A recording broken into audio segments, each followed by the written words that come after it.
Eskerrik asko de etortzeagatik.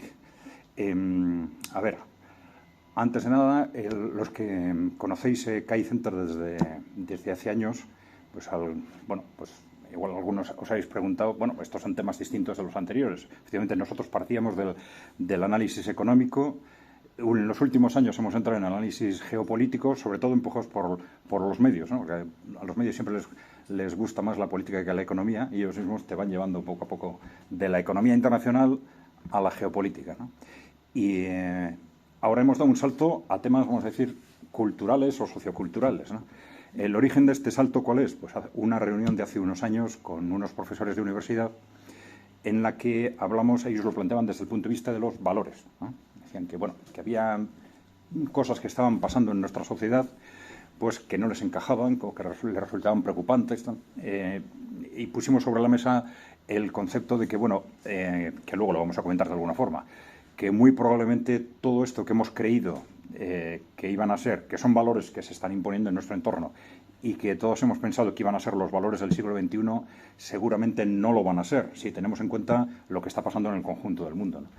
Es decir, que estos valores se han impuesto de alguna forma y siguen avanzando muy rápidamente en Occidente, pero dentro del propio Occidente pues ya hay muchas fuerzas, sobre todo de tipo conservador y tal, que están reaccionando cada vez con más agresividad contra esto, pero es que además en el conjunto del mundo los países emergentes y en desarrollo en general pues se están posicionando claramente en contra de estos valores, rechazan esos valores, ¿no? Bueno, alrededor de estas ideas nos propusieron hacer un trabajo con ellos, y esto terminó en un vídeo de 20 y tantos minutos, más un trabajo de 100 y pico páginas aproximadamente, y alrededor de este tema pues empezamos a profundizar en estos temas de valores, cultura, ideología en la sociedad actual. Y esto es un poco el origen de este tipo de trabajos, ¿no? Bueno, vamos allá. Bueno, creo que casi todos ya me conocéis. Mi nombre es Adrián Celaya, soy presidente de KAI Center, que es a la vez un think tank y una consultoría estratégica. Venga, vamos allá. Corporativismo, neonazismo, modelos emergentes. Vamos a hablar de esto, ¿eh? Valores, cultura e ideología en la sociedad actual y lo que llamamos el corporativismo postmoderno. Bueno, el mundo de hoy decimos que es un mundo en la encrucijada desde distintos puntos de vista, ¿no? Desde el punto de vista económico, porque estamos en un modelo agotado, un modelo económico agotado. No me voy a extender ahí, pero bueno, simplemente con saber que llevamos 15 años con un crecimiento de la productividad y de renta per cápita medio anual inferior al 1%, eso es una situación de estancamiento, ¿no? Pero es que además es un estancamiento conseguido a costa de un creciente sobreendeudamiento, del hundimiento demográfico. Está claro que es un modelo agotado, que no es sostenible. Y esto ya en sí mismo nos plantea una encrucijada cara al futuro. Luego, desde el punto de vista político, estamos en un mundo que está estallando, en un conflicto entre Occidente, por un lado, y lo que ahora se está llamando ese bloque de los BRICS, pero que es básicamente el mundo emergente y el mundo en desarrollo, que estamos viendo que casi mayoritariamente o casi en su totalidad se está posicionando muy rápidamente contra Occidente, y eso está provocando ya un estallido, ¿no? Y luego tenemos esto de lo que vamos a hablar hoy, que es el choque o la encrucijada alrededor de los valores y la cultura, si queréis. Entonces ahí tenemos lo que llamamos corporativismo postmoderno, que es el entorno cultural, ideológico dominante en Occidente, y luego tenemos un modelo emergente que sería el dominante en el resto del mundo, ¿no? Pero de esto hablaremos algo. Bueno, ¿qué es esto del cooperativismo postmoderno? Decimos que es la base de nuestra cultura e ideología en la que todos de alguna forma, todos o prácticamente todos nos hemos ido sumergiendo durante muchos años, hasta que en distintos momentos, de una forma u otra, pues hemos empezado a reaccionar por algunas cosas que no nos encajaban bien, ¿no? Bien, esto es muy claro que es la ideología dominante en Europa Occidental y América en su conjunto. En América Latina es un caso especial porque, aunque son países en desarrollo, son culturalmente muy occidentales, ¿eh? Pero bueno, bien. Para plantear este tema, bueno, dos conceptos sobre los valores, sobre el concepto de valores, ¿no? Nosotros solemos hablar de valores personales y valores sociales. ¿Qué son valores? Pues, digamos, nuestras motivaciones básicas, ¿no? Las motivaciones por las que actuamos de una forma o de otra. Entonces, ahí tenemos valores que son de interés personal, tomamos decisiones en función de nuestro interés personal, y valores de interés social. Tomamos decisiones en parte porque nos interesan a nosotros o en parte porque nos interesan a la comunidad en la que vivimos. Comunidad que puede ser la pareja, puede ser la familia, puede ser el pueblo, la nación, etc. Esos serían los valores sociales. Pero es importante tener en cuenta que lo que consideramos valores sociales no siempre responden objetivamente a los intereses de esa comunidad, sino que suelen ser una mezcla de esos intereses objetivos de la comunidad en la que vivimos y de intereses particulares que se han difundido como valores sociales. De alguna forma, todos intentamos incidir en los valores sociales dentro de nuestro ámbito.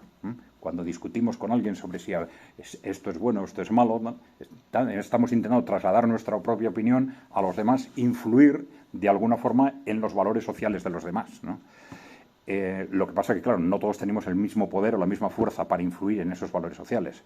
Y, claro, los que controlan los medios de comunicación, la educación, la cultura, etcétera, pues tienen muchos medios para influir. Entonces, históricamente, esto siempre ha sido así. La cultura dominante, desde el punto de vista de lo que son los valores sociales, de lo que es lo que interesa a nuestra comunidad, es una combinación de lo que realmente interesa a nuestra comunidad y lo que esos grupos de interés particular nos hacen creer que interesa a la comunidad. ¿Se entiende, no? Bien. Bueno, entonces la cuestión clave, ¿cuál es a la hora de posicionarse frente a esto? Pues, bueno, distinguir entre partir de eso que se considera valores sociales, estos valores son los sociales, estos son los valores sociales dominantes, en qué medida detrás de esto hay un interés social real o hay intereses particulares corporativos, en el caso actual, que son las grandes corporaciones, son las que dominan Occidente de alguna forma, en qué medida son intereses corporativos que nos han vendido como intereses sociales, ¿no? Bien. Y esto requiere, pues, utilizar claramente el análisis, ¿no? Y controlar, y utilizar el análisis y controlar, digamos, o evitar dejarse arrastrar por las emociones. Evidentemente, en la vida siempre hay aspectos racionales y emocionales en todo, pero, claro, lo que hacen precisamente estas grandes corporaciones que intentan controlar los valores sociales, lo que hacen es intentar limitar el análisis para que no sepamos exactamente cuál es la realidad y manipular las emociones. Manipularlos en base a emociones o sentimientos que nos distraigan y nos saquen del análisis racional. Y esto lo iremos viendo en distintos casos. Bueno, entonces, nos encontramos con una serie de valores objetivos o bases objetivas de esos valores posmodernos, ¿no? Es decir, hay realidades objetivas, retos objetivos de nuestra sociedad, ¿no?, como son la emancipación, el proceso de emancipación de la mujer, la defensa del medio ambiente, la protección de las minorías sexuales, étnicas o nacionales, o el respeto entre pueblos y culturas. Y entonces esos valores reales, luego hemos visto cómo se van transformando a través de esa influencia corporativa en lo que son los valores dominantes, ¿no?, que suelen ser otra cosa, ¿no? Bien, entonces lo que hace esa distorsión posmoderna, o vamos a decir distorsión del corporativismo posmoderno, para no el posmodernismo es algo más, ¿no? Pero bueno, esa distorsión corporativa del posmodernismo, ¿no?, lo que hacen es esas necesidades objetivas irlas transformando en base a sus propios intereses, ¿no? Bien. Ese corporativismo posmoderno, decimos, y esto es llamativo, que es en realidad una nueva variante del fascismo. Y vamos a ver por qué decimos esto, ¿no? Bien, aunque estamos hablando de cuestiones culturales, nos encontramos con un fenómeno aparente de radicalización progresiva. Esto hay algunos que los discuten porque dicen, no, ya desde el principio este corporativismo postmoderno ya era muy radical, y luego explicaremos por qué, ¿no? Pero externamente también está en un proceso cada vez más radical. Estas ideologías se iniciaron alrededor de los años 70, más bien en entornos académicos, etcétera, pero se extendieron de forma rápida al conjunto de la sociedad, fundamentalmente en los 90, con el fin de la Guerra Fría. Es un contexto clave porque con el fin de la Guerra Fría esas corporaciones occidentales tienen la sensación de que ya no tienen enemigos, de que ya controlan el mundo perfectamente y entonces pueden abusar de ese poder. Y una de las formas en que proyectan esa capacidad de ese poder es este ámbito cultural. Y entonces todos estos valores posmodernos los despliegan de forma ya activa a partir de los años 90 hasta ahora al conjunto de la sociedad de forma cada vez más radical, ¿no? Bueno, la apariencia externa de lo que se suele considerar el posmodernismo, vamos a decir, y el fascismo y el nazismo es muy distinta, ¿eh? Y esto es lo que nos hace difícil entender por qué el posmodernismo tiene características fascistas, vamos a decir, o nazis, ¿eh?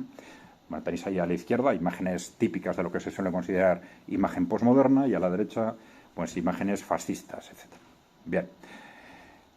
Pero, sin embargo, los puntos comunes entre ese corporativismo posmoderno y el fascismo nazi son muy llamativos, ¿no? Por ejemplo, las bases filosóficas, ¿no? Las bases filosóficas últimas son comunes en buena parte, ¿no? Nietzsche o Heidegger. Nietzsche y Heidegger tienen muchas otras cosas, no vamos a cuestionar a Nietzsche y Heidegger en conjunto, pero los utilizan tanto el nazismo, por un lado, como el posmodernismo ahora, para justificar salirse del análisis racional, ¿eh? Nietzsche y Heidegger apostaban por las emociones, apostaban por los sentimientos para esquivar el análisis racional, y digo que la realidad siempre es una combinación de los dos, pero utilizan esa base conceptual de Nietzsche y Heidegger para apoyar que, bueno, dentro hay que prescindir del análisis racional, eso no es importante, emociones, sentimientos, medios de comunicación, imágenes, ¿no? Y construir los valores sociales alrededor de esto, ¿no? Tienen los dos el mismo promotor, que es la élite corporativa occidental, ¿no? Y esto es muy importante, porque claro, cuando hablamos de fascismo y nazismo normalmente nos fijamos pues, en esos señores que van desfilando por la calle, que queman libros, que luego ponen en marcha los campos de concentración, etcétera, ¿no? Pero claro, detrás, lo que había realmente detrás del fascismo y del nazismo eran unas élites corporativas que pusieron en marcha esos movimientos, los financian y los apoyan y consiguen que lleguen al poder, ¿no? Bien, en ambos casos, esas élites corporativas instrumentalizan tanto un movimiento como el otro para sus propios objetivos, que son objetivos económicos, pero también de control y de manipulación de la opinión. Bueno, los verdaderos objetivos, decimos ahí, son sometimiento y control social, asegurar y fortalecer el poder de esas grandes corporaciones, y luego vemos también que esa creciente radicalidad de ese corporativismo posmoderno le acerca cada vez más a esa imagen tan radical del fascismo y del nazismo, ¿no? Bueno, las grandes corporaciones como promotoras del fascismo y del nazismo, y profundizar un poco en esto igual es importante, ¿eh? Voy a intentar ir más o menos rápido para dejar espacio a preguntas y respuestas, ¿eh?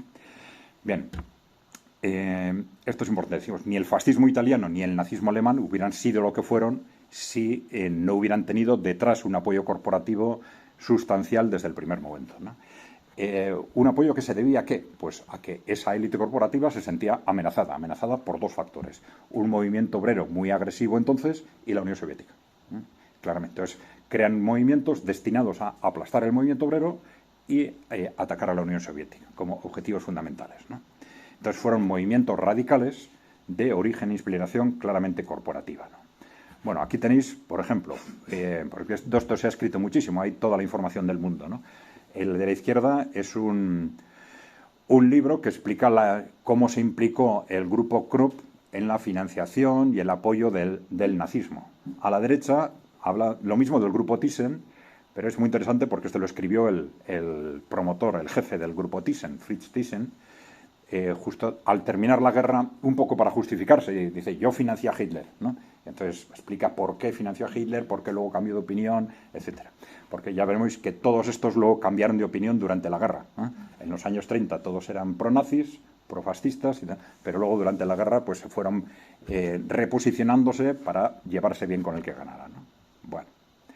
Pero no eran solo los grandes grupos alemanes, ¿eh? También los grandes grupos norteamericanos, ¿eh? De Wall Street, ¿eh? Ahí tenéis una lista de unos cuantos, se han escrito muchos libros detallando esa colaboración financiera, industrial, de todo tipo, ¿eh?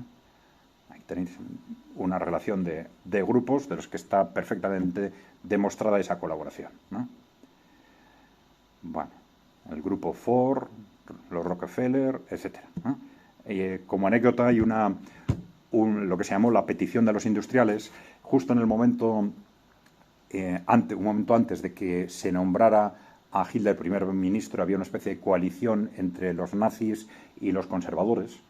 El presidente iba a nombrar primer ministro al jefe de los conservadores, entonces hubo una carta de los grandes industriales alemanes diciéndole que no, que nombrara a Hitler.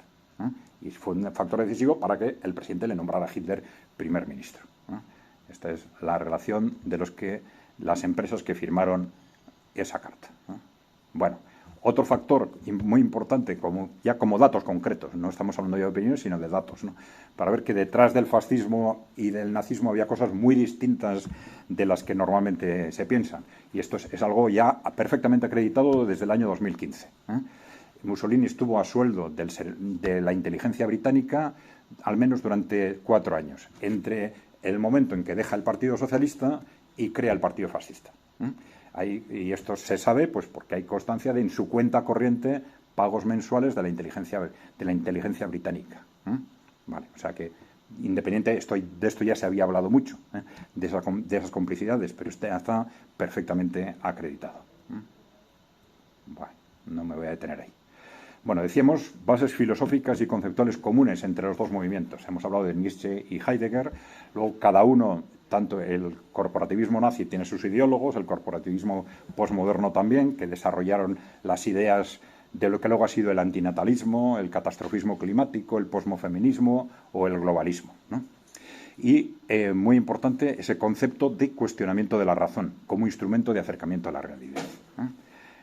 En ambos casos, la realidad, la razón, la verdad no es importante, son más importantes las emociones, el lenguaje, los sentimientos, las modas, que es lo que ellos pueden fácilmente manipular a través de los medios de comunicación en este momento, sobre todo, ¿no?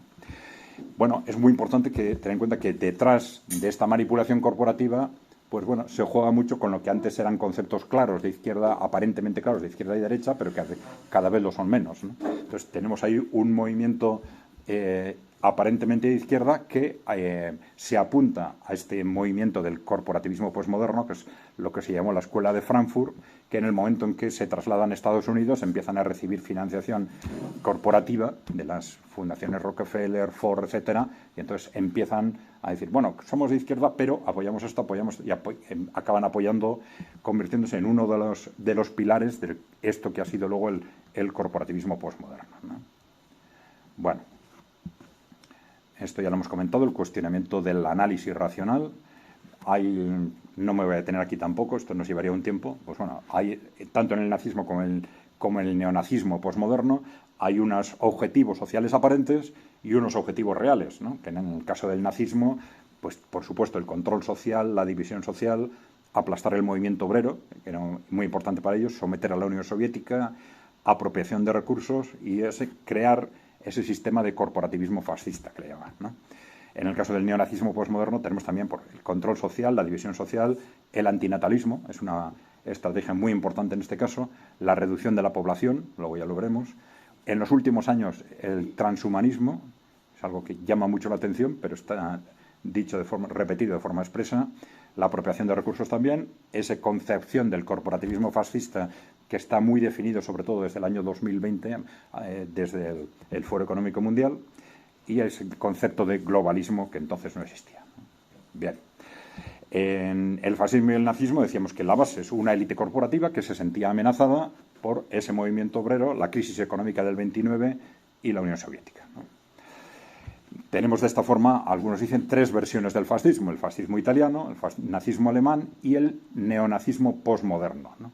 Las 3 versiones son proyectos radicales de las grandes corporaciones con fines de control y manipulación social a favor de los objetivos económicos, sociales y políticos de esas corporaciones, ¿no?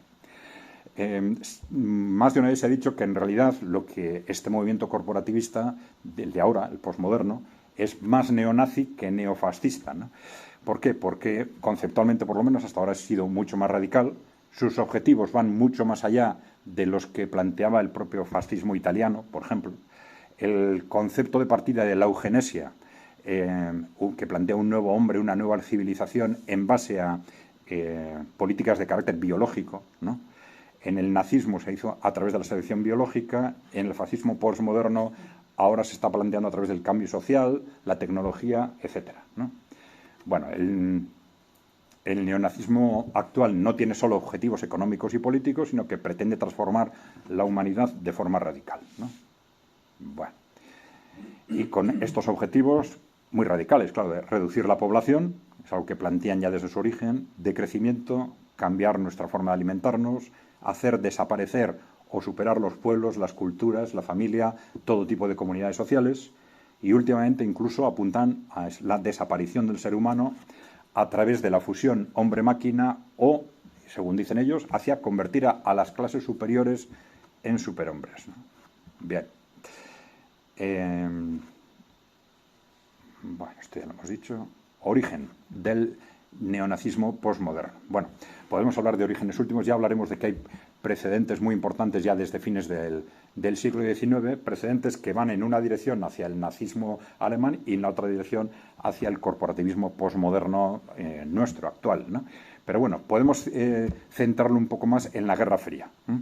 De forma expresa, sobre todo a partir de la Revolución China del año 49, empiezan a aparecer documentos en Inglaterra, sobre todo en Estados Unidos, en los que empiezan a advertir, cuidado, que tenemos un problema estratégico clave, que es que los países que no controlamos, claro, la Revolución China para ellos fue un cambio radical en ese sentido, los países que no controlamos son muchas personas y crecen demasiado. Entonces, ¿qué hacemos frente a esto? Entonces, empiezan a analizar el reto de la población y qué hacer para contener la población que no controlan, el crecimiento de esa población, o para reducirla. Entonces, hay muchos documentos de distintas fundaciones analizando qué hacer al respecto, ¿no? Pero bueno, tenemos también otros elementos importantes de la posguerra. La creación del WWF. No sé si alguno de vosotros conocéis, pero bueno, aquí no se habla mucho. Hay una sección en Vizcaya del WWF, pero junto a Greenpeace es la organización ecologista más importante en el mundo, ¿no? Y económicamente, sin duda, la más fuerte, ¿no? Se creó en el año 61 y ya veremos luego que parte de conceptos ecológicos, ¿no?, de conservación del medio ambiente, pero también de la eugenesia. La eugenesia, supongo que sabéis lo que es una doctrina que planteaba ya desde fines del siglo XIX mejorar a la humanidad a través de la selección biológica. Y entonces ahí hay tres variantes dentro de la eugenesia, porque algunos decían, bueno, para mejorar la humanidad lo que hay que hacer es evitar que se reproduzcan pues los discapacitados, por ejemplo. Otros decían, la segunda versión decía, evitar que se reproduzcan las clases bajas. Y la tercera versión era la racial, digamos, evitar que se reproduzcan las razas que no nos gustan. ¿Vale? Esas tres versiones de la eugenesia, ¿no? Pero bueno, ya vemos que en la eugenesia está en la clave, es clave, por ejemplo, para entender la creación de este WWF y una buena parte del origen del movimiento ecologista, ¿no? Tenemos la creación del Club de Roma, impulsada por el Grupo Rockefeller en el año 68, y luego dos informes claves que vamos a comentar del gobierno de Estados Unidos, el informe Rockefeller del año 72 y el informe Kissinger del 74. Pero, sí. ¿Por qué pone familias reales europeas? ¿Quién fue los que crearon? Luego lo explicamos, sí. El WWF está creado por las familias reales europeas. Bien. Bueno, desde el punto de vista en aquel momento, de aquellos documentos de los Estados Unidos, de la posguerra, reducir y controlar la población es un objetivo político. Entonces, se empieza a fomentar el ecologismo, el feminismo, el globalismo como instrumentos para el control geopolítico. Esto es muy importante, porque hablan de vamos a impulsar el control de la natalidad, los recursos anticonceptivos, la liberación de la mujer, pero no para que la gente viva mejor. Dicen claramente es para que esos países se debiliten. Esto es muy importante, ¿vale? Independientemente de que el hecho en sí mismo sea positivo o negativo, eso es otra cosa. Es muy importante sus motivaciones para hacer esto.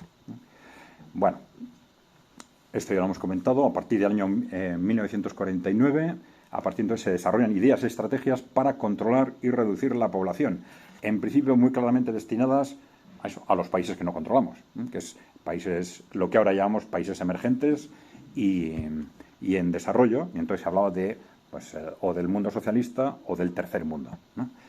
Bueno, aquí no me voy a detener, hay unas declaraciones muy claras sobre el control y la reducción de la población de David Rockefeller y de John Rockefeller. Bueno, tenemos el informe Rockefeller del 72, que es un informe oficial, ya no son, digamos, las grandes corporaciones en sí mismas, sino esto ya empieza a trasladarse a los gobiernos, al gobierno de Estados Unidos sobre todo, ¿no?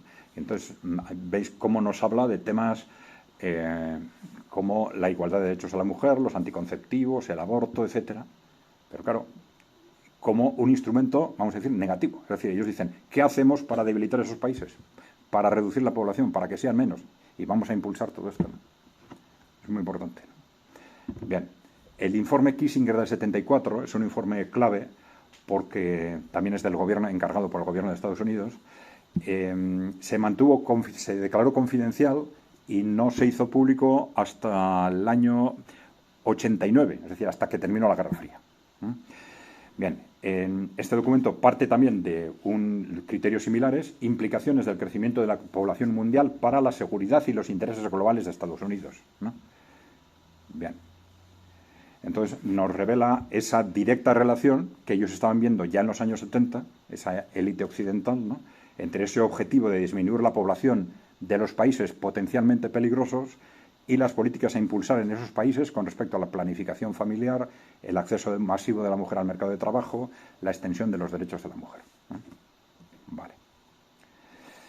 Bien.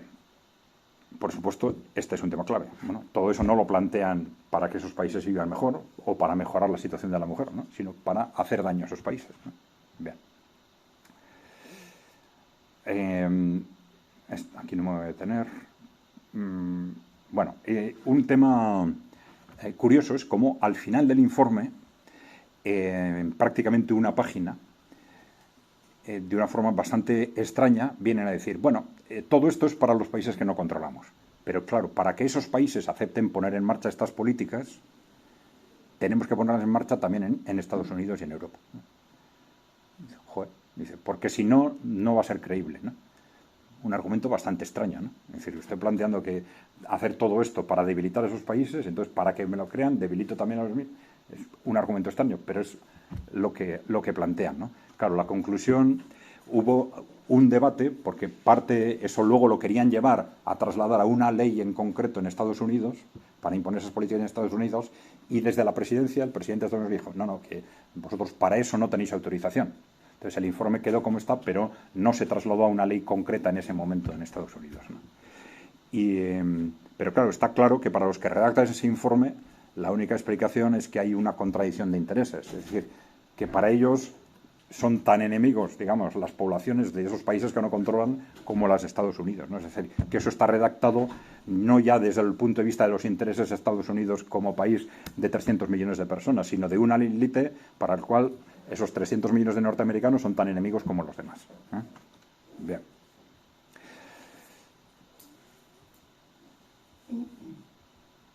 Bueno, esto es importante también, porque los instrumentos que plantean para poner esto en marcha son los que luego efectivamente hemos estado viendo trabajando en esta dirección en todos los países, ¿no? Las agencias del gobierno de Estados Unidos, que han sido activísimas financiando ONGs y proyectos en todo el mundo, ¿no?, en esta dirección. Las agencias de la ONU, claro. Entonces Estados Unidos controlaba la ONU muy directamente. Ahora tiene una influencia muy alta, pero no lo controla tan directamente. Pero efectivamente las agencias de la ONU se han implicado muy directamente en este tipo de políticas, ¿no? Las fundaciones corporativas, fundamentalmente, de Fundación Rockefeller, Fundación Ford, etcétera, y las ONGs, ¿no? Financiar a las ONGs para que trabajen en esta dirección, ¿no? Y luego hemos visto cómo en la práctica son todos estos movimientos los que realmente se han producido, ¿no? Bueno. El Club de Roma, la creación del Club de Roma es otro elemento clave en este sentido, ¿no? El Club de Roma se crea en el año 1968, lo crean personas que vienen del WWF, luego vamos a hablar de qué es el WWF, pero la creación estuvo financiada e impulsada por el grupo Rockefeller, por el fondo Rockefeller, ¿no? Bueno, y ahí se produce un salto de las razones geopolíticas a las razones ecológicas, ¿no? Y es el origen de lo que ahora llamamos catastrofismo climático. Es decir, se empieza a poner sobre la mesa que como somos muchos y crecemos mucho, vamos al desastre, ¿no? Y entonces, a partir de ahí, se desarrollan toda una serie de estrategias contra el crecimiento de la población, contra el desarrollo, etcétera.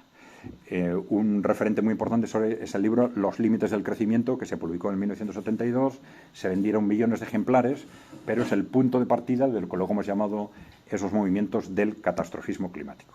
Las estrategias claves, reducir la población y reducir el crecimiento, ¿no? Bueno, de esto que hemos hablado antes, de esa escuela de Frankfurt, se va transformando a través de esa influencia corporativa en eso que en Estados Unidos le están llamando marxismo cultural. Bueno, no tiene mucho que ver con el marxismo, ¿no? Pero en Estados Unidos les gusta llamar marxismo a todo lo que no les gusta, porque como el marxismo tiene muy mala imagen, le llaman marxismo y ya está, ¿no? Pero bueno, para que nos entendamos, ¿no? Ellos cuando hablan o del marxismo cultural o de las culturas woke, están hablando en este sentido de algo similar a lo que nosotros estamos llamando corporativismo postmoderno. Bueno, vamos a hablar, y perdonar, porque voy a hablar de temas muy importantes en 5 minutos, pero no hay otra. Cada uno de estos temas necesitaría un día completo, por lo menos, ¿no? Pero bueno, de la emancipación de la mujer al posmofeminismo corporativo, ¿no? Bueno, vamos a ver. Hay muchas cosas más alrededor de esto, ¿no? Pero centrándonos en el tema de la incorporación de la mujer al mercado de trabajo, ¿no? Teníamos una división tradicional del trabajo entre el hombre y la mujer. Nunca ha sido tan matemático, pero bueno, como referencia, preferentemente el hombre se dedicaba al trabajo profesional y la mujer al trabajo doméstico, ¿no? En el siglo XIX, curiosamente, hay unos objetivos claves de las políticas sociales y de los sindicatos, que eran evitar el trabajo profesional de mujeres y niños, que se consideraba un abuso.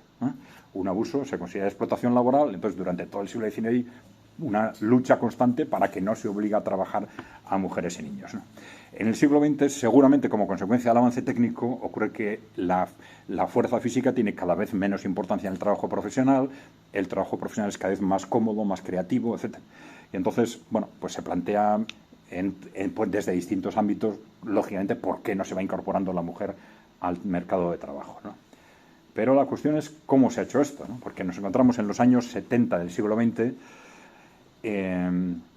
con una reflexión muy interesante en aquellos años cuando se produce ya el salto de la incorporación masiva de la mujer al mercado de trabajo, con una reflexión muy interesante del movimiento feminista nórdico, ¿no? Que nos dice, bueno, esto está muy bien, la mujer se está incorporando al mercado de trabajo, dicen, pero esto no será añadir trabajo, ¿no? Esto será repartir el trabajo que hay, ¿no? Entonces decían, porque claro, no nos vais a hacer añadir 40 horas de trabajo por unidad familiar, ¿no? Y decían, bueno, lo lógico es, ellos decían, entonces en los países nórdicos se trabajaba 45 horas, y hay que bajar ya de 45 a 30 horas para todos, y si se incorporan más mujeres al mercado de trabajo, pues bajar todavía más. Y así repartimos el trabajo profesional y el trabajo doméstico entre hombres y mujeres, ¿no? Pero claro, no tiene nada que ver con lo que se hizo, ¿no? Por supuesto. ¿Qué se hizo? Pues añadir 40 horas de trabajo por unidad familiar. Es decir, hemos estado durante generaciones pensando que el avance tecnológico nos iba a permitir trabajar cada vez menos, y resulta que nos echan 40 horas de trabajo más por unidad familiar sin que nos demos cuenta y sin que nadie diga nada. Claro, esto, por supuesto, para las mujeres ha sido un tema terrible. Durante generaciones, cientos de millones de mujeres han estado trabajando, de hecho, 80, 90, 100 horas a la semana sin que nadie diga nada. Es algo impresionante, ¿no? Y luego, a cualquier tema de tercer, cuarto o quinto nivel le damos una importancia increíble, y esto, ni mu, ¿no? Bueno, las consecuencias de esto han sido evidentemente impresionantes desde distintos puntos de vista, ¿no? Pero está claro que el objetivo de ese proceso no fue la emancipación de la mujer, sino fundamentalmente la disposición de mano de obra barata. Porque, claro, por otro lado, evidentemente esto que significó el hundimiento demográfico. Ese hundimiento demográfico del que ahora nos estamos quejando tiene su origen, ya se produce en los años 70 de forma casi automática, con esa incorporación masiva de la mujer al mercado de trabajo, y de forma absolutamente lógica y casi matemática, ¿no?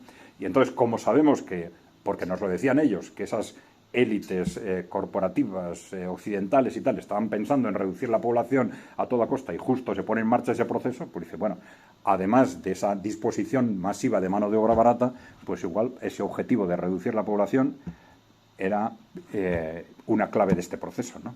Pero bueno, de cualquier forma vamos a una situación de sobreexplotación laboral de la unidad familiar, evidentemente sobre todo de las mujeres, ¿no?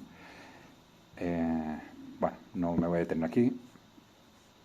Hundimiento de la tasa de natalidad, lógico, es decir, en la medida en que se incorporan las mujeres al mercado. Hay otros factores, pero bueno, claramente este es el fundamental. Se incorporan masivamente las mujeres al mercado de trabajo, se hunde la tasa de natalidad, ¿no? Bueno, bueno, digo conciliación un rato imposible, de esto podríamos hablar mucho, luego comentamos si queréis, pero claro, cuando hablamos ahora de conciliar el trabajo, estamos hablando de minucias, ¿no? Tanto desde el punto de vista de permisos como desde el punto de vista de compensación económica con respecto a lo que suponen 40 horas semanales, ¿no? El echar encima de la unidad familiar o de las mujeres 40 horas añadidas, ¿no? Pero bueno. Y esto, vamos a ver, para un poco como contraste, ¿no? Digamos, frente a problemas estratégicos de fondo increíbles sobre los que nadie dice nada, nos encontramos con campañas como esta, ¿no?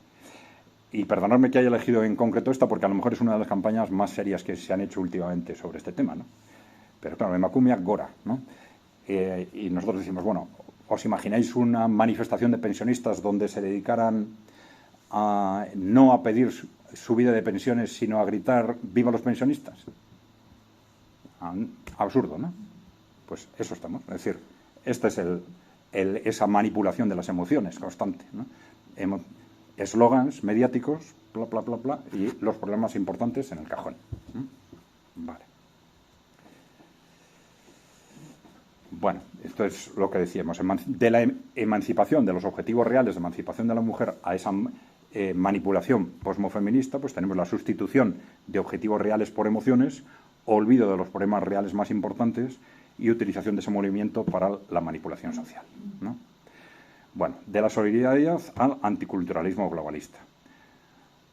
Bueno, sabéis que una de las claves de ese corporativismo posmoderno es el cuestionamiento de todo tipo de comunidades, de la pareja, de la familia, de los pueblos, de las naciones, etcétera, ¿no? Entonces, esto se ha enmarcado, entre otras cosas, dentro de ese concepto de multiculturalismo, que en realidad es un pretexto para un objetivo de, en realidad, anular las diferencias culturales, ¿no?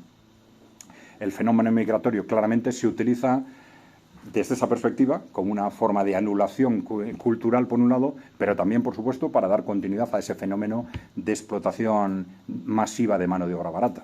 No es casualidad que el proceso empieza con variantes según los países, pero más o menos cuando termina esa incorporación masiva de las mujeres al mercado de trabajo, esa disposición masiva de mano de obra barata gracias a la incorporación de las mujeres, empieza, dice, bueno, se nos ha acabado la mano de obra barata masiva, pues bueno, ahora vamos a traer de otros países, ¿no? Pero está claro que es un proceso de explotación laboral masiva, que no tiene absolutamente nada de solidaridad, ¿no? Bueno, esto está relacionado pero de esto no vamos a hablar, ¿no? De las bases económicas de lo que ha pasado en estos 50 años. A partir de los años 70, de los años 80, empieza lo que, digamos, lo que unos llaman el capitalismo avanzado, otros el periodo neoliberal, que es un periodo en el que hay problemas serios de mantenimiento del modelo económico, algo hemos dicho al comienzo, que están muy relacionados con una caída de los beneficios. Es decir, los beneficios de las inversiones no son suficientes. Esa es la interpretación que se hace. Entonces, se utilizan instrumentos de todo tipo para recuperar los beneficios de las inversiones. La disposición de mano de obra barata es uno clarísimamente. Este está relacionado, por ejemplo, con la deslocalización, la globalización, la reducción de impuestos de las empresas, la reducción del gasto social, etcétera, ¿no? Pero bueno, son mecanismos que van todos en la misma dirección, ¿no? Bueno, por supuesto, la posición de los trabajadores extranjeros en el mercado laboral son los puestos de bajo valor añadido, que son los que iban ocupando las mujeres también a medida que se incorporaban al mercado de trabajo, ¿no? Bueno, el catastrofismo climático. Ya os digo que, perdonadme que esté hablando de temas que necesitarían un día en 5 minutos, pero bueno, no tenemos otra, ¿no? Bueno, orígenes de este tema, ¿no? Antes de la Segunda Guerra Mundial, orígenes del ecologismo y la planificación familiar en Estados Unidos. Bueno, ahí tenemos unos movimientos clave, que han sido claves en el desarrollo del ecologismo, fundamentalmente en Estados Unidos, pero también en todo el mundo, ¿no? Que son el nazismo y la eugenesia, ¿no? Tenemos, por ejemplo, el caso del Madison Grant y el Club Sierra. El Club Sierra es, en este momento, probablemente la primera organización ecologista y conservacionista en Estados Unidos. El fundador fue el promotor del ecologismo, el gran promotor del ecologismo, muy relacionado con el gobierno de Estados Unidos a fines del siglo XIX y primeros del XX, fue este señor Madison Grant. Creo que luego hablamos de él. Sí. Y ahí a través de Madison Grant y de los fundadores del Club Sierra vemos cómo estos fundadores juntaban los conceptos de racismo nórdico, nazismo, eugenesia y ecologismo. Algo similar sucede con Planned Parenthood, que en este momento es también la primera organización de planificación familiar, con miles de hospitales en todo Estados Unidos y en el conjunto del mundo. Y la fundadora, Margaret Sanger, y los fundadores están claramente también implicados en estas políticas eugenésicas, ¿no? Entonces, hacen una mezcla de derechos de la mujer, planificación familiar y eugenesia, que ahora son cosas que nos resultan extrañas, pero que están ahí, ¿no? Por ejemplo, esta Sanger llegó a decir, hay otras citas, ¿no? He recogido solo una, ¿no? Dicen, necesitamos más niños de los aptos, menos niños de los no aptos, ¿no? Ese es el principal problema del control de la natalidad, ¿no? Bueno, entonces, claro, el control de la natalidad, evidentemente, puede tener objetivos de que las personas, las mujeres, las familias vivan mejor, y luego vemos aquí objetivos claros de tipo eugenésico o de tipo reducción de la población, ¿no? Bueno, Madison Grant, del que hemos hablado antes, orígenes del ecologismo y la planificación familiar en Estados Unidos, ¿no? Este Madison Grant fue el gran ideólogo del ecologismo en Estados Unidos, pero también de la eugenesia y también del racismo nórdico, ¿no? Escribió un libro muy conocido que fue algo así como El ocaso de la gran raza, que Hitler dijo, esa es mi Biblia, ¿no? Escribió, esta es mi Biblia, ¿no? Bueno, y tenemos el Sierra Club, que se crea también a fines del siglo XIX, que es la mayor organización ecologista de Estados Unidos. Su fundador y muchos de los miembros iniciales también eran impulsores del racismo y de la eugenesia, ¿eh? Vale. Bueno, de esto hemos hablado. El WWF se crea en el año 61, se considera la primera organización ecologista del mundo junto con Greenpeace. Se promueve en el año 61, el gran promotor fue Bernardo de Holanda, rey consorte de Holanda, ¿eh? Cofundadores fueron Felipe de Edimburgo, el marido de la reina Isabel, que murió hace un par de años, en el 21 creo, y Julian Huxley, que era el líder de la eugenesia y el promotor de ese transhumanismo. Fue el primero que utilizó esa palabra transhumanismo, que en los últimos años han vuelto a utilizar el Foro Económico Mundial, etcétera, ¿no? Bueno, entre el año 89 y el 95... esto fue muy denunciado porque se hizo público, hay una colaboración entre el WWF y Bernardo de Holanda para crear un proyecto paramilitar de colaboración con el apartheid sudafricano, ¿no? Está claro que estas personas eran de ideología nazi, ¿no? Y esto fue germen de otras organizaciones claves. El Club 1001, que se creó para captar a 1000 inversores, pues aristócratas y grandes financieros de todo el mundo, para que ir captando recursos para el WWF y para otros proyectos ecologistas, ¿no? Y también fueron los que luego crearon el Club de Roma. Bueno, ¿qué podemos decir de este Bernardo de Holanda? Porque un personaje muy curioso, ¿no? Pues que fue miembro del partido nazi en Alemania, que fue miembro de las SA, que fue miembro de la Reiter SS, que era la caballería de las SS, que fue directivo en las IG Farben, que era uno de los grupos empresariales que más apoyó al régimen nazi. ¿Cuándo empieza a cambiar? Pues, bueno, como les pasó a todos estos, ya a fines de los 30, en el año 36, cuando se casa con la princesa Juliana de Holanda, y claro, si quiere ser rey consorte de Holanda, pues tiene que cambiar el discurso, lógicamente. Se hizo rey consorte en el año 48, en el 54 crea el Club Bilderberg, ya habéis oído hablar de esto, ¿no? Una forma de asociación de las élites, ¿no? En el 61 crea el WWF, de acuerdo con Felipe de Edimburgo, luego hablaremos de él. En el año 70 crea ese Club 1001, junto con Felipe de Edimburgo también, para captar recursos para el WWF y otras organizaciones ecologistas. Bueno, tiene una serie de escándalos, etcétera, y no me voy a extender más. Bueno, pero la familia real británica, ¿eh? Bueno, hay que tener en cuenta que no solo la familia real británica, una buena parte de la realeza europea apostó por los nazis a principios de los 30, ¿no? Y luego, durante la guerra, pues fue cambiando de discurso para adaptarse a lo que podía venir, ¿no? Pero a esto se les escapó alguna cosa, ¿no? Por ejemplo, pues en la foto de la izquierda tenéis a Eduardo VIII, que fue rey durante unos meses, ¿eh? Eduardo VIII y su mujer, en una visita que hicieron a Alemania, rindiendo pleitesía a los nazis, y eran pues nazis declarados, ¿no? Y en la derecha tenéis, esta foto no ha salido hasta el año 2016 creo, en la que tenéis en el centro, con 7 años, luego ha sido la reina Isabel II, haciendo con el brazo en alto, a la izquierda a su madre, que era la reina consorte entonces, y a la derecha su tío. Entonces, el apoyo al nazismo fue clarísimo por parte antes de la guerra, por parte de la familia real, y luego empezaron a llamarle apoyo al ecologismo y a la reducción de la población después de la guerra. Bueno, dentro de la familia real británica tenemos al marido de la reina Isabel, Felipe de Edimburgo, que tiene un problema, que es que era un hombre que hablaba demasiado, ¿no?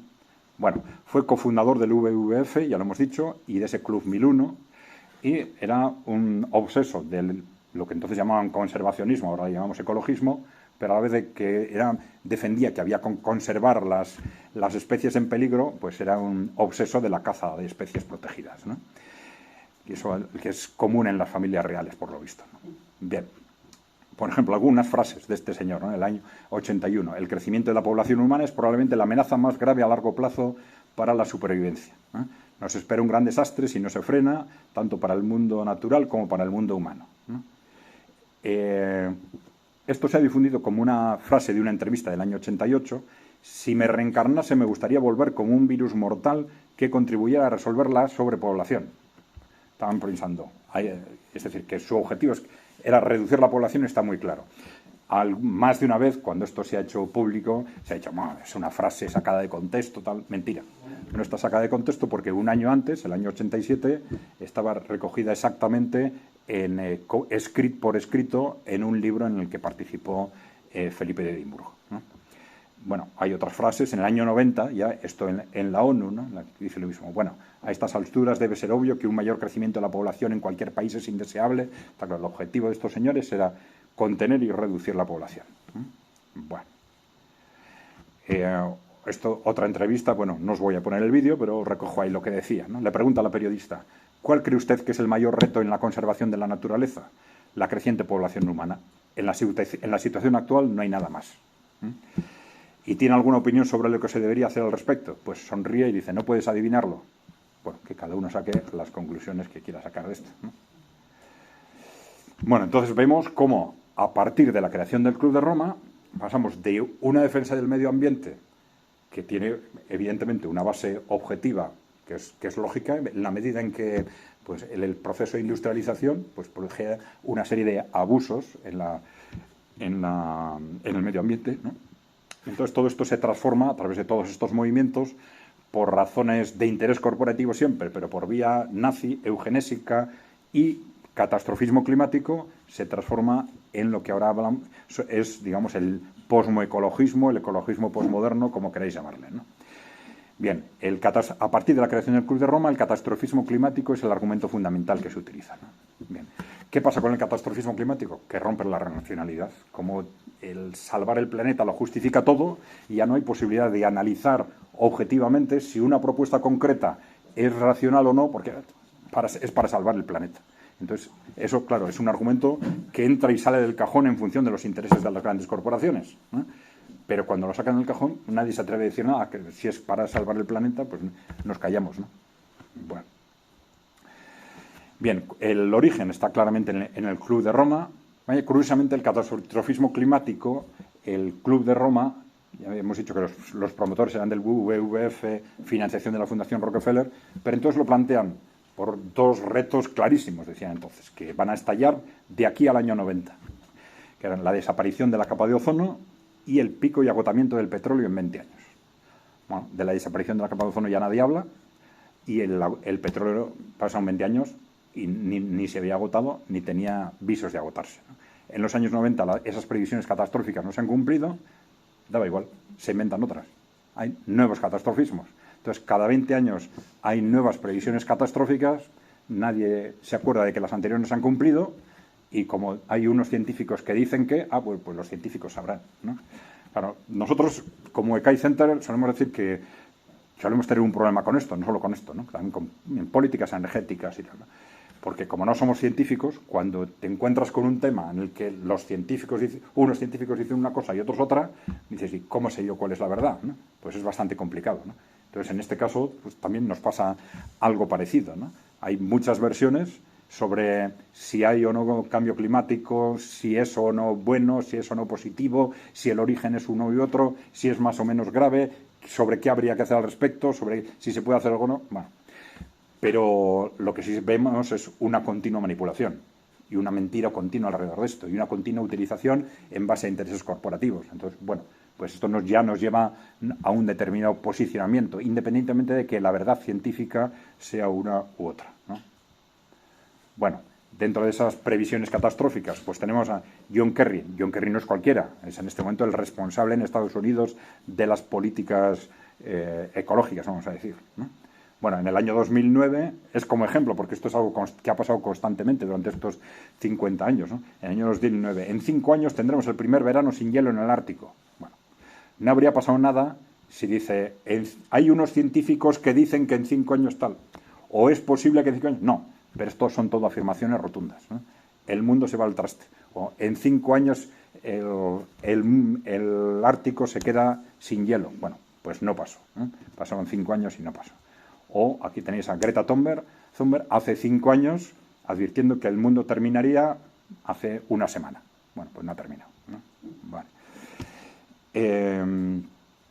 Objetivos corporativos del catastrofismo climático. Bueno, objetivos económicos son muy claros, porque a estos se están dedicando unos recursos públicos inmensos que van a parar a inversiones de esas grandes corporaciones, ¿no? Entonces, bueno, como inversión alternativa, hay que tener en cuenta lo que hemos comentado antes. Desde los años 70 hay una gran preocupación en las grandes corporaciones porque ellos dicen, bueno, no solo ellos, pero que las inversiones no son suficientemente rentables. Y entonces el tener inversiones que además no solo son rentables, sino son rentables con seguridad porque el dinero nos viene de los gobiernos, pues es importante, ¿no? Y objetivos políticos también, control creciente de la población y de la economía, porque estos argumentos catastrofistas sirven absolutamente para todo, ¿eh? Vale. Que ahora no tenemos la energía barata rusa, pues catastrofismo climático, que el mundo se va a hundir para impulsar los coches verdes. La razón igual es la otra, pero te dicen el catastrofismo climático para cada año venderte lo que interesa, ¿eh? Y todos nos callamos, porque claro, hay que salvar el planeta, ¿no? Bueno, otro tema que relaciona muy claramente al nazismo y al corporativismo postmoderno, el superhombre y la eugenesia, ¿no?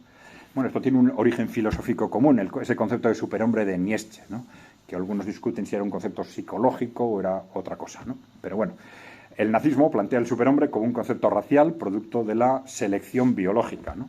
El neonazismo postmoderno, el superhombre como concepto tecnológico, aunque ya hemos visto en los orígenes, sobre todo antes de la Segunda Guerra Mundial, hay esos conceptos eugenésicos que eran también biológicos, ¿no? Pero bueno, en los últimos años se está planteando este concepto del superhombre como un concepto tecnológico producto de la fusión hombre-máquina, ¿eh? Bueno, la eugenesia, que tenía origen ya hemos visto, selección biológica de los mejores en el nazismo, también en la eugenesia inicial. Ahora se habla de la selección tecnológica a través de esas teorías del transhumanismo. Bueno, ese transhumanismo supera en radicalidad al nazismo. También ese concepto de la reducción de la población, ¿no? Claro, los que están diciendo que hay que reducir la población, muchos de estos lo han dicho, ¿no? Que lo ideal sería reducir la población a 1.000 millones, eso es bastante más radical que los objetivos que planteaban los nazis. Pero bueno, en los últimos años,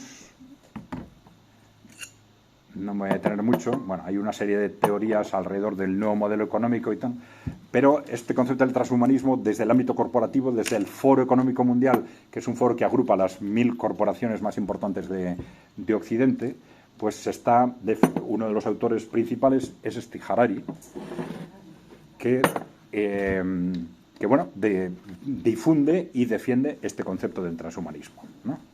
Bien, bueno. Es importante que no es solo el Foro Económico Mundial, sino que las grandes corporaciones están apoyando este tipo de ideas, ¿no? Ahí tenéis un cartel del BBVA, a la derecha, uno de estos 5 autores es Harari, ¿eh? Vale. O sea que son apuestas corporativas claras, ¿no? Bueno, la gran pregunta política y económica del siglo XXI será: ¿para qué necesitamos a la gente? ¿O para qué necesitamos tanta gente? Bueno, veis que hay una continuidad de todo esto que se decía en los años 60, 70, ahora, ¿no? Y, muy importante, por primera vez en la historia los ricos serán una especie diferente a los pobres, ¿eh? Están planteando, diciendo, bueno, en base a estos combinación tecnológica, biológica, pues vamos hacia una nueva especie, pero es claro, no todos, los ricos. Bien, Harari es el promotor en este sentido del transhumanismo para los ricos. Los ricos se van a convertir en superhombres, dejarán de ser humanos. Bueno, esta es otra cosa, ¿no? Con respecto a las políticas COVID. En un futuro las clases sociales se convertirán en clases biológicas. Bueno, en un futuro, porque claro, como lo vamos a controlar nosotros. Bien. Hay aquí un concepto de partida, que es ese concepto de odio a la humanidad, que no es un concepto tan nuevo ni tan extraño, ¿no? Se habló de la mentalidad aristocrática en este sentido, ¿no? Los aristócratas tradicionalmente se sentían algo distinto del resto de la humanidad, odiaban al resto de la humanidad, ¿no? Entonces ese odio se plantea de distintas formas, ¿no? Pero es muy importante, por ejemplo, lo que vemos ahí en esas clases reales europeas o en ese apoyo corporativo al nazismo, ¿no? ¿Es porque realmente creían en este tema de la raza blanca o de la raza aria y tal? No. Ellos tenían sus objetivos, que eran frenar al movimiento obrero, contener a la Unión Soviética, y ellos, esas clases aristocráticas, desprecian a los europeos y a los norteamericanos como desprecian al resto del mundo, ¿no? Ellos se sienten por encima de, ¿no? Vale. Bueno, pero dentro de esa mentalidad de odio a la humanidad, pues plantean reducir la población, impulsar ese antinatalismo, empobrecer al mundo a través del catastrofismo, dividir y aislar a las personas.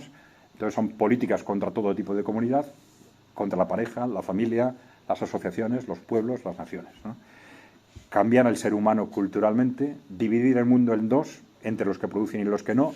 Entonces nos están diciendo continuamente que como consecuencia de la evolución tecnológica, pues va a haber una situación de paro estructural en este nuevo modelo en el que un 50% de la población va a estar en el paro. Pero no os preocupéis porque van a tener todos una paga asegurada.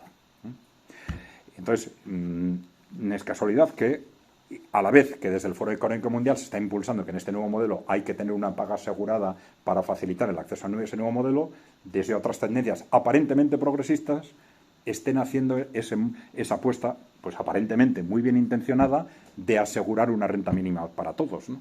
Diciendo, muy bien, pero así no estamos facilitando también la división del mundo o de la población en dos, ¿no?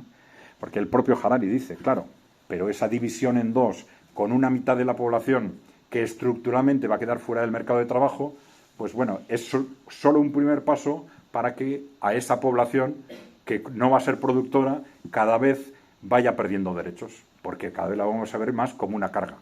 Al final va a quedar totalmente fuera del sistema, ¿no?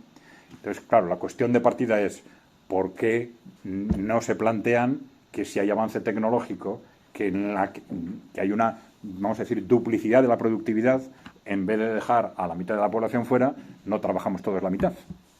Que es lo que siempre hemos dicho, ¿no? El avance productivo nos debería permitir mayor nivel de renta y trabajar menos, ¿no? No, ni se lo cuestionan. Que se duplica la productividad, la mitad al paro, ¿no? Incluso nuestros progresistas, entre comillas, de aquí, ¿no? ¿Por qué esa insistencia en esa paga parcial y no insistencia en asegurar el pleno empleo, ¿no? Porque esto se puede hacer perfectamente desde las políticas públicas si vemos cómo hay países en los que se hace, ¿no? Pero bueno. Bueno, la explicación socioeconómica. Esto es importante porque muchas veces cuando se habla de estas cosas se dice, bueno, no, pero a esos grandes inversores sí lo que les importa es el dinero, ¿no? Esos temas de controlar, reducir la población, no, eso no. No, esto no es así. Y el análisis económico siempre nos ha dicho que no es así. No solo a esos grandes inversores, a las personas en general, con su actividad económica, tienen un primer objetivo de consumo. Es decir, primero de satisfacer las necesidades básicas. Un segundo objetivo de satisfacer las necesidades básicas cara al futuro, de ahorro, por ejemplo, de tener aseguradas las necesidades básicas en el futuro. Pero cuando tengo más renta, el objetivo de consumo es cada vez menos importante y cada vez menos importante, más importante, uno, el prestigio social por tener más renta y segundo, el poder. Cuanto más recursos tengo más poder. Que entonces ya si hablamos de los millonarios, de los multimillonarios, ya el consumir más con ese mayor nivel de renta tiene muy poca importancia y el poder tiene cada vez más importancia. Y claro, para esos grandes fortunas, el poder es el control del mundo, que lo han tenido desde hace mucho tiempo, ¿no? Ese control del mundo, qué es lo que hacen con ese mundo que controlan y cómo lo controlan. Vale. Bueno, la explicación socioeconómica también hay que enmarcarla dentro de ese proceso de lo que ha sido no solo el modelo político neoliberal, sino ese periodo de capitalismo avanzado que se abre con una casi crisis económica estructural continua desde los años 70. Esa crisis de rentabilidad. Bueno, no me voy a detener ahí. De alguna forma ya lo hemos hecho. Pero bueno, los objetivos económicos y los de manipulación y control son compatibles en ese sentido. Y esto es muy importante, porque muchas veces, por ejemplo, en el análisis político de los partidos políticos, ¿no? Ellos parten de su propio origen ideológico y se van añadiendo a ese origen ideológico lo que luego hemos llamado corrientes posmodernas, por decirlo de alguna forma, porque son modas sociales. Entonces, si queremos tener buenos resultados en las elecciones, esto se ha puesto de moda, nosotros también. Entonces, añaden a su ideología esto. ¡Pum! 3 años después hay otra moda posmoderna y dicen, esto se ha puesto, nosotros también. ¡Pum! Y lo suman. Y entonces van añadiendo esas corrientes posmodernas y al final resulta que el 90% del programa de los partidos políticos se convierte en esa acumulación de supuestas modas sociales que en realidad no son modas sociales surgidas de la sociedad, sino que están inducidas en base a intereses corporativos. Y esto es lo que también genera que al final ves los contenidos reales del partido A, B, C, D, unos dicen que son esto, lo otro, demás, pero son los mismos. Y se diferencian en un 5 o un 10% en base al cual hacen su discurso propio, porque lo necesitan evidentemente para las elecciones, ¿no? Bueno, ¿y quién está detrás de esas grandes empresas? Bueno, vamos a ver. En principio, un papel muy importante en este momento, que antes no tenían, son los grandes gestores de fondos de inversión. Antes se les llamaba fondos buitre, grandes fondos de inversión, como queráis. BlackRock, Vanguard y compañía. Los más grandes son BlackRock y Vanguard, ¿no? Habréis oído hablar de esto muchos, ¿no? ¿Por qué son tan importantes? Porque estos fondos se han hecho con aproximadamente entre un 5 o un 10% de prácticamente todas las multinacionales occidentales. Entonces, antes hablábamos de los intereses de los bancos, los intereses de las eléctricas, los intereses de las constructoras, pero resulta que ahora hay un interés común a todas, ¿no? Esto debería haber sido algo imposible según los criterios de la competencia, pero cuando nos interesa y hay grandes poderes de por medio, la metemos al cajón, parece. Debería ser algo absolutamente prohibido, ¿no? Pues esos intereses comunes entre las mismas empresas, los grandes bancos, y resulta que grandes bancos que en teoría compiten entre ellos, ahí están detrás de todos ellos, BlackRock, Vanguard, BlackRock, Vanguard, BlackRock, Vanguard, ¿no?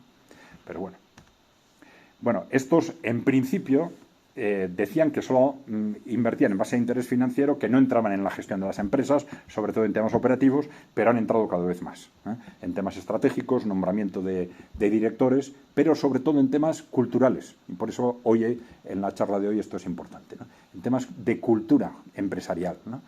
Y esto les ha llevado, por ejemplo, a un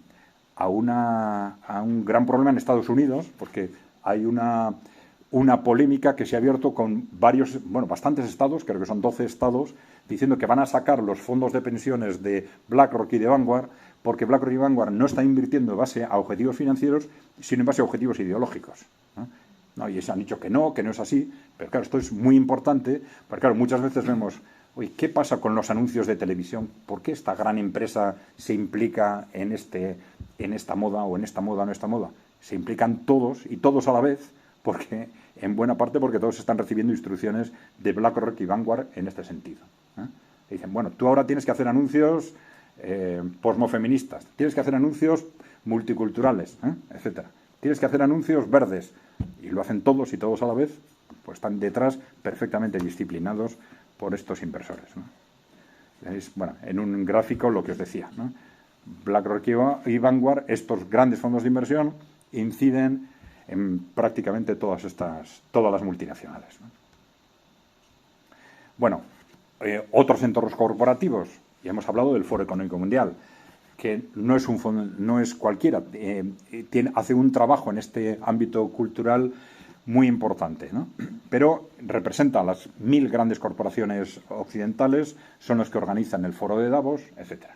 Pero claro, su representación de las grandes corporaciones es evidente, ¿no? Bueno, hay otras organizaciones menos conocidas, como estas dos, la coalición por el capitalismo inclusivo, están llamando así, otros hablan de capitalismo corporativo, los críticos, etcétera. Pero bueno, ellos lo llaman coalición por el capitalismo inclusivo, también es una coalición de grandes corporaciones, que era una estructura un tanto extraña, que le llaman Consejo por el Capitalismo Inclusivo con más el Vaticano. Se hicieron unas fotos con el Papa, etc. Bueno, como curiosidad, ¿no? Bien.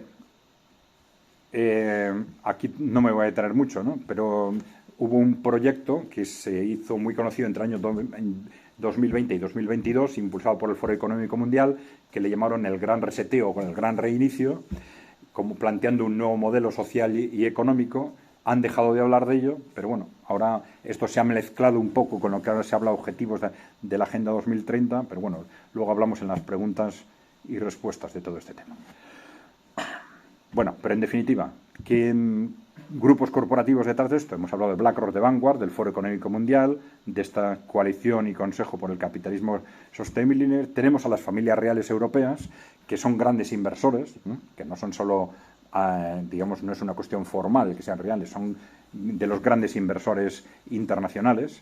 Hemos hablado del WWF, el Club 1, como gestor de grandes captaciones de recursos, o algunos grupos internacionales como el Grupo Rockefeller o el Grupo Ford, que se han implicado muy directamente en la financiación de este tipo de discursos antinatalistas, posmofeministas, etcétera, ¿no?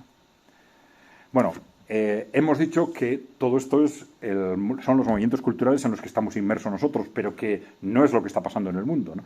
Pues tenemos dos modelos, vamos a llamarle modelos emergentes. Tenemos esa revolución conservadora, si queréis, el trumpismo en Estados Unidos, ¿no? Que está, bueno, independientemente de la valoración que tengamos, pero claramente está cuestionando estos valores. Y luego tenemos lo que está pasando en los países emergentes y los países en desarrollo. Tenemos ese proyecto de los BRICS, creo que ya sabéis qué es, liderado por Rusia y por China, que está creciendo, es el BRICS 11, con 6 países nuevos, hay 30 o 40 países, pero bueno, estamos viendo en el último año que prácticamente la casi totalidad de los países emergentes y en desarrollo se están apuntando a ese movimiento liderado por Rusia y China, y entonces desde el punto de vista de lo que hablamos hoy, que son valores y cultura, hay claramente un rechazo en esos países, bueno, excepto en Latinoamérica, ya lo hemos dicho al principio, que tiene una cultura muy occidental, ¿eh? Hay un claro rechazo en esos países a estos valores y cultura del posmodernismo corporativo, ¿no? Y esto lo hace muy importante desde el punto de vista, ¿no? Bueno, tenemos esas dos oposiciones. Por un lado, las estrategias, vamos a decir, anticorporativas que se han desarrollado en la Rusia de Putin y en la China de Xi Jinping, a las que se han ido incorporando cada vez más, se están incorporando cada vez más países, ¿no? No me voy a detener, es un tema más geopolítico si queréis, pero bueno, ese mundo emergente rechaza esas culturas posmodernas, ¿no? Bueno, de forma muy expresa, ¿no? Y luego esas fuerzas anticorporativas en Occidente, tenemos vamos a decir, esa revolución conservadora del trumpismo, que tiene distintos matices en Europa, con unos movimientos y con otros, y luego hay unos movimientos nacientes, digamos, en esa izquierda anticorporativa, ¿no? Por ejemplo, ese movimiento de Sarah, igual habéis oído hablar de esto, ¿no? Sarah Wagenknecht, que viene de la izquierda en Alemania, fue dirigente de la izquierda, entonces ahora están hablando de crear un nuevo partido, las encuestas le están dando entre un 20 y un 30% si llegan a presentarse a las elecciones, pero bueno, algunos hablan de que es la izquierda conservadora, pero bueno, es un movimiento de izquierda que cuestiona estos valores posmodernos, ¿no? Pero bueno, es algo que se ve que en la población en general hay una reacción, con diferencias de unos países a otros, a una reacción sobre unos valores de una cultura que son absurdos. Entonces, cualquier movimiento político que se apunta a esa reacción en cuanto a valores y cultura, pues tiene una respuesta electoral importante, sobre todo en países como Alemania, en lo que es que la gente está reaccionando cada vez de forma más clara, ¿no? Por eso decimos que los que iban a ser los valores del siglo XXI, nosotros tenemos claro que finalmente no van a serlo, ¿no? Creemos que todo va a cambiar muy pronto. ¿De qué depende? Bueno, pues de lo que pase geopolíticamente, de en qué medida las cosas se muevan en una dirección o en otra en Europa, ¿no? Bueno, ¿y sobre qué hacer al respecto? Bueno, pues una cosa es qué hacer personalmente, tenemos que hacer todos ese esfuerzo inicial, ¿no? En un esfuerzo de análisis, ¿no? En esos valores dominantes, qué parte son valores reales y qué parte son valores corporativos, con mucho cuidado, porque hay detrás de esto hay intereses concretos, objetivos, derechos de personas o de minorías sexuales o de mujeres o de migrantes y tal, derechos personales que hay que respetar. Entonces hay que gestionar todo esto con delicadeza, porque esa mezcla entre valores reales y valores corporativos, pues bueno, de alguna forma lo empapa todo, ¿no? Entonces tenemos que aprender a diferenciar esto, intentando, en base de ser posible a un análisis personal, informarnos al respecto. Denunciar claramente como neonazis a estos movimientos, no voy a repetirlo por todos los argumentos que hemos comentado, ¿no? Y prepararnos rápidamente para un contexto que puede, aparentemente, muchos de nosotros pensamos que es el que es y punto, y no hay nada que hacer, pero que yo creo que es lo contrario, va a cambiar probablemente muy rápidamente, ¿no? Bueno, para seguirnos, algunos ya recibís nuestro boletín. La forma más directa es por Telegram en esa dirección, pero también si nos inscribís por correo electrónico podéis recibirlo o por Telegram o por WhatsApp o por correo electrónico, como queráis. Es un boletín casi diario. Bueno, entre cosas que se pueden hacer, bueno, alrededor de ese tema de valores y de cultura hay muchas personas nos han dicho, es que yo me siento muy solo, yo no me atrevo a hablar. Bueno, entonces lo que hacemos simplemente es preguntar, nos están, al que quiera, al que se sienta un poco en esa posición y quiera ayudar a hacer algo, sin compromisos, pues simplemente que al final de la charla nos dé el nombre sin miedo y le tenemos en cuenta para una especie de grupo de personas en la que con la máxima discreción y anonimato vamos a pensar simplemente en qué se puede hacer al respecto, nada más, sin compromisos de ningún tipo. Bueno, pues esto ha sido la charla. Gracias por escucharlo y preguntar lo que queráis. ¿Vale?